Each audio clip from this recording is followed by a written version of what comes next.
and welcome to Newsy Paloozy, the news pool for curious kids and adults. So have you been hearing a lot about the Nobel Prize for this and that lately?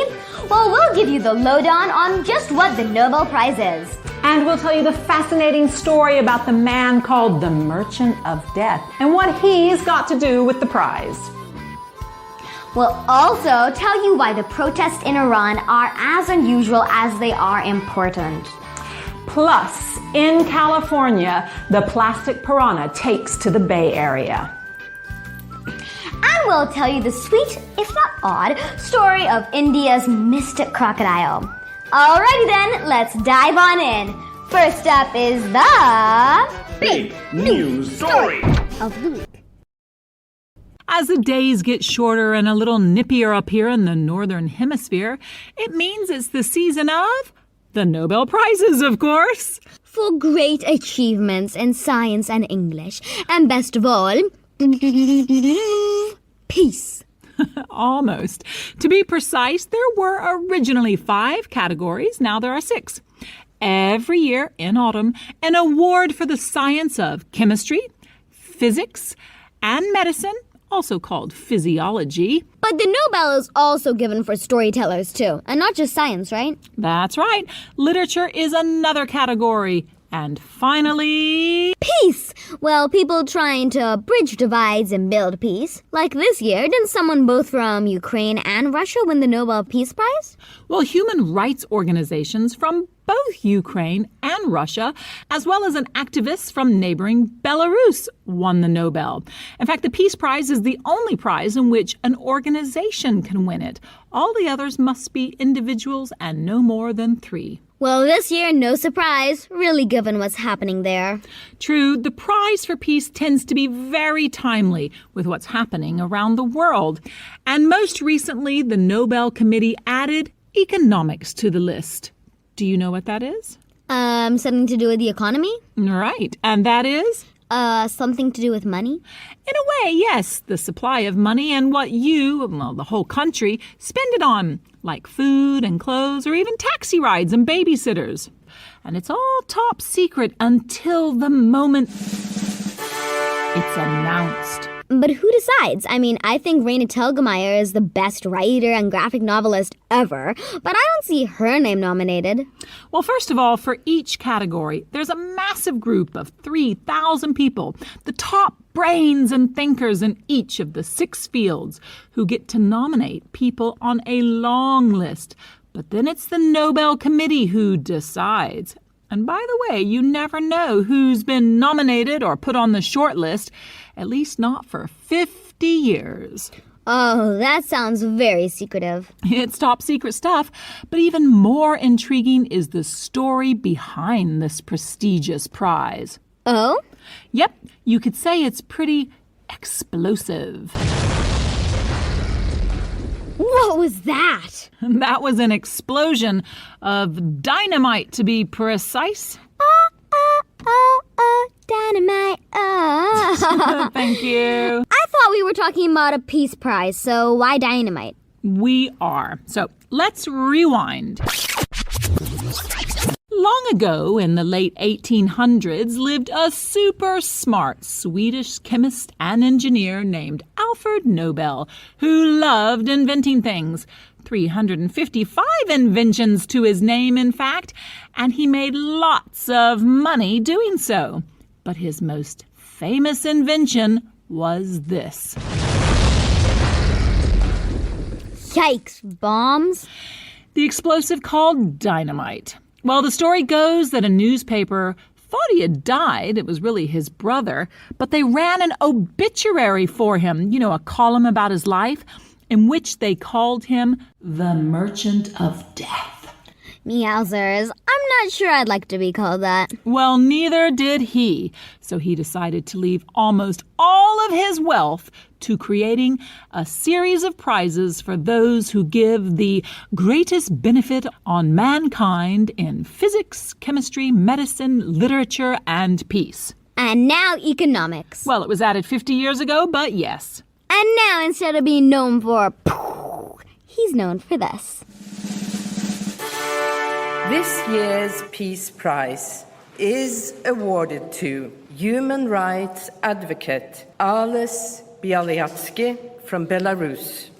The Russian human rights organization Memorial and the Ukrainian human rights organization Center for Civil Liberties.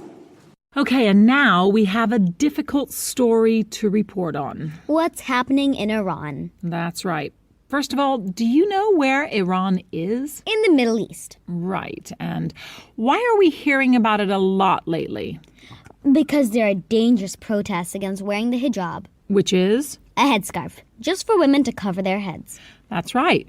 Now, some women like wearing it because they feel it's part of their Islamic tradition. But many others feel it's restrictive, that only women should be made to cover their heads when out in public.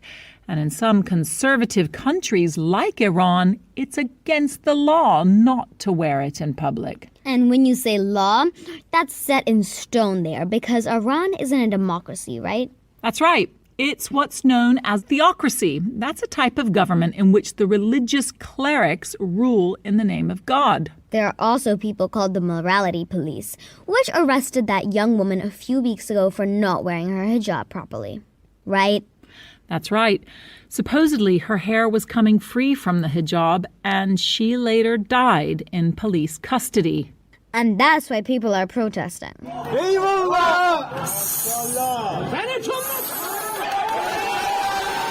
Yes, and what's extraordinary, in non-democratic countries with authoritarian regimes, it's super dangerous to protest. Like people can get arrested and get hurt? Yes, and worse, Leela. Human rights groups have said that at least 185 people have been killed in demonstrations there so far. But that's the extraordinary thing and why it's super important we do this story, because this could be a turning point in Iran. In the past, the police have scared previous generations into submission. Submission, like submitting something? Well, yes, accepting someone else's power or control over you. But not this time. They're shouting neither headscarf nor humiliation, and they seem unlikely to stop shouting anytime soon. I have a feeling we'll be doing this story a lot more. I think you're right, but let's hope it's some good news next time. What's that? I'll tell you what. That's the halftime bell, which means it's time to hear what's making news around the rest of the world.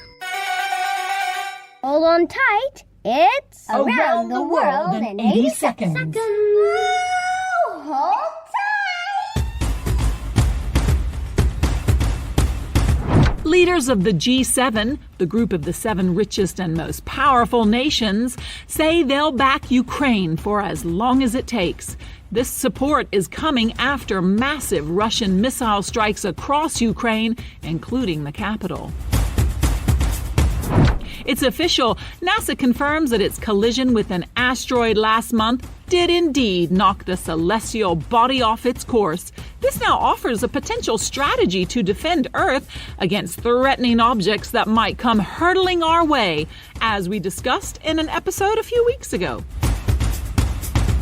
In Italy, one of the world's most active volcanoes erupts again. A huge cloud of ash and smoke is coming from Stromboli Island off the coast of Italy. The volcano's been erupting off and on for the past 90 years. And Taylor Swift reveals one of the secrets behind her songwriting is sorting her lyrics into 3 pen-themed categories. She says they're dorky but affectionately titled quill lyrics, fountain pen lyrics, and glitter gel pen lyrics. Thank you so much for that. Wait for it.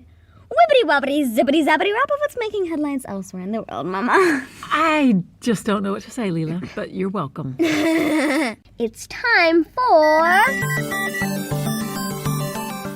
Technology news. Tech News. You know, lately it seems like a lot of environment news is mixed with tech news. You're right. I think as the world tries to figure out how to clean up our environmental mess. What, you mean like plastic junk and pollution, or fossil fuels, and too many greenhouse gases destroying the atmosphere? I mean, all of it. Oh yeah, only that. Yeah, just that.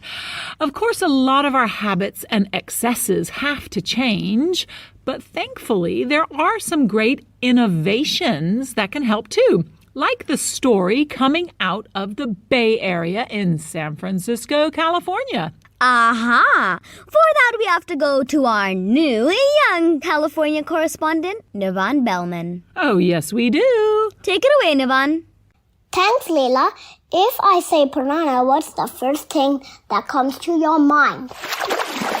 Probably the South American freshwater fish with razor-sharp teeth, right? Well, that's true, but I'm talking about a piranha that likes to eat plastic. Okay, this isn't a real piranha. It's a water rover, about the size of a car, called the plastic piranha. It's being used to gobble up plastic bottles and bags in a harbor near me here in Richmond, California. Cool or what? It was developed by people at the University of Cincinnati called the Clean Earth Rovers. It skims the water, dragging a large mesh bag, kind of like a net, and can collect more than 100 pounds of waste per trip. That's like twice my weight, by the way. Luckily, it has some fancy software on board that helps it avoid boats and marine life. So hopefully it will only catch plastic, not fish. In the San Francisco Bay Area, I'm Nirvan Bellman, reporting for Newsy Paloozy. Cool story. Thanks a lot, Nirvan. And welcome on board the Newsy Paloozy reporting team. Yeah, you did a great job, Nirvan. Thanks. And did you know, while similar technology has been developed in Australia, Hong Kong, and South America, this is the first of its kind in the U.S. And finally, let's see what the Lucky Dip machine has for us this week. Step right up. Step right up. Have a go at the Lucky Dip machine. The Lucky Dip machine. What's it going to be today, eh? An oddball, no doubt. An oddball, no doubt. Oh, odd doesn't quite cover it. In fact, there's nothing normal about the story of a mystic crocodile. A mystic crocodile? Excuse me? Oh, yeah. Or should I say a temple crocodile? Does that sound less unusual? No. I mean, Hinduism, one of the main religions here in India, is known to have 33 million gods and goddesses, many of whom are part animal and have many arms. I guess, is that what you mean? No, nothing unusual about that. It's just one of the most ancient and longest surviving religions in the world. That's all. No, when I say crocodile, I'm not talking about a god or an idol, but a real swimming and crawling beast that just happens to live in a pond that surrounded a temple in south of India for decades, never hurting a fly or a pilgrim, and so was naturally considered the temple's guard croc. Haha, not guard dog, but guard croc. Okay, yeah, totally normal. And neither is it that the name of the temple is 22 letters long. Excuse me? Yup, Ananta Padmanabha Swami Temple in the beautiful state of Kerala. And just in case I didn't quite do the name justice, here's a friend from Kerala setting me straight.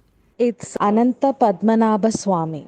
It has 3 parts. Ananta Padmanabha Swami. No, nothing weird about that. Just different to our English ears, that's all. So true.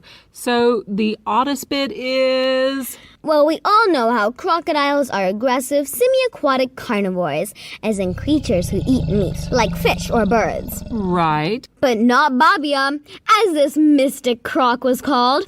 Nope, this 80-year-old carnivore was supposedly strictly veg, as in a vegetarian crocodile. Yup, the priest regularly gave her the temple offerings, like fruit, rice, and Indian sweets. And content with this feast, Babia used to come ashore often without harming anyone, gaining popularity on social media as you can imagine. Well, I never. But now, sadly, the state is mourning because the gentle vegetarian beast has died. Thousands of devotees are heading to the temple to say their last goodbyes. Oh, what a story. Well, rest in peace, Babia.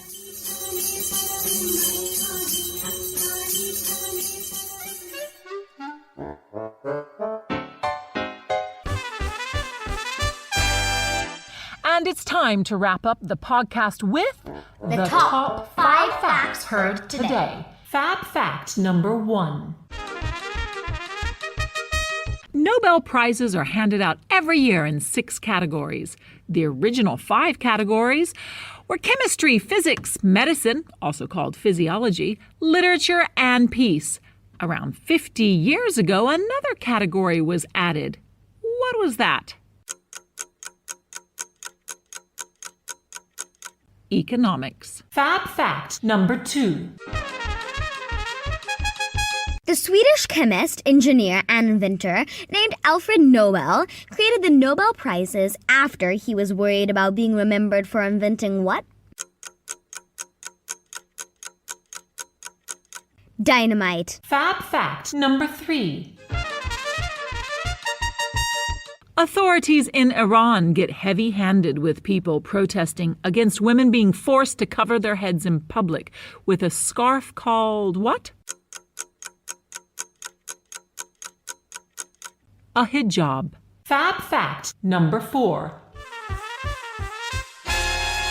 A group called the Clean Earth Rovers have created a plastic piranha, which is a water rover, to clean plastic from a bay in California. It's named after the freshwater fish that comes from what part of the world? South America. Fab fact number 5. The mystic guard crocodile of an Indian temple that was supposedly a vegetarian has just died. Why is it so odd that he's a vegetarian crocodile? Because crocodiles are typically carnivores.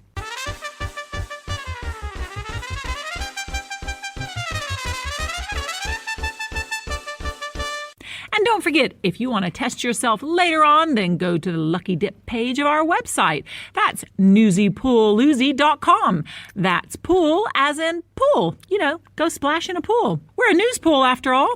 That's POOLOOZI. And take this quiz online in your own time. I repeat, POOLOOZI.com. One day you're not going to do that and you'll really, really freak the world out. Yeah, maybe I should next time. And that brings us to the end of this episode of Newsy Poolsy. If you enjoyed this dip in the coolest pool of news and information, then hit that subscribe button on Apple Podcasts, Spotify, Stitcher, Alexa, or wherever you get your podcasts. While you're at it, give us a good rating, or better still, leave us a review. Go on, we'll read it out loud if you do. Alrighty then, see you next week in the happy, splashy, giant Newsy Paloozy. Woo! And finally, let's see what the Lucky Dip Machine has for us this week. Oh, we can do better than that. Ready, set, go. And finally, let's see what the Lucky Dip Machine has for us next week. Oh, yeah. Okay, come on. Okay, ready, set, go.